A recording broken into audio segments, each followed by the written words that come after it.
ज़बूर 88 मदद के लिए पुकार। ए खुदावंद मेरी निजात देने वाले खुदा, मैंने रात दिन तेरे हुजूर फरियाद की है। मेरी दुआ तेरे हुजूर पहुँचे, मेरी फरियाद पर कान लगा, क्योंकि मेरा दिल दुखों से भरा है और मेरी जान पाताल के नज़दीक पहुँच गई है।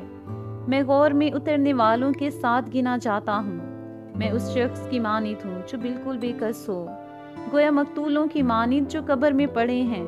मुर्दों के दरमियान डाल दिया गया हूँ, जिनको तू फिर कभी याद नहीं करता, और वो तेरे हाथ से काट डाले गए।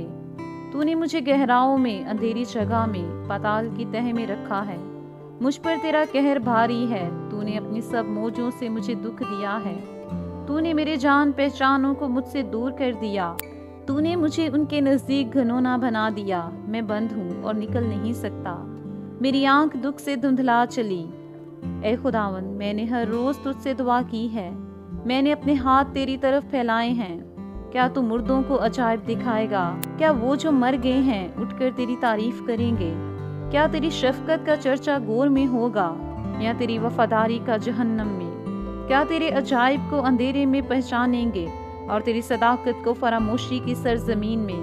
पर ए खुदावंद, मैंने तो तेरी दहाई दी है, और सुबह को मेरी दुआ तेरे हुजूर पहुँचेगी। ए खुदावंद, तू क्यों मेरी जान को तर्क करता है? तू अपना चेहरा मुझसे क्यों छुपाता है? मैं लड़कपन ही से मुसीबत ज़दा और करीबुल मौत हूँ। मैं तेरे डर के मारे हवास बाख्ता हो गया। तेरा कहर शदीद मुझ पर आ पड़ा। तेरी दहशत ने मेरा काम तमाम कर दिया। उसने दिन भर सैलाब की तरह मेरा अहाता किया। उसने मुझे बिल्कुल घेर लिया। तूने दोस्त और अहबाब को मुझसे दूर किया और मेरे जान पहचानों को अंधेरे में डाल दिया।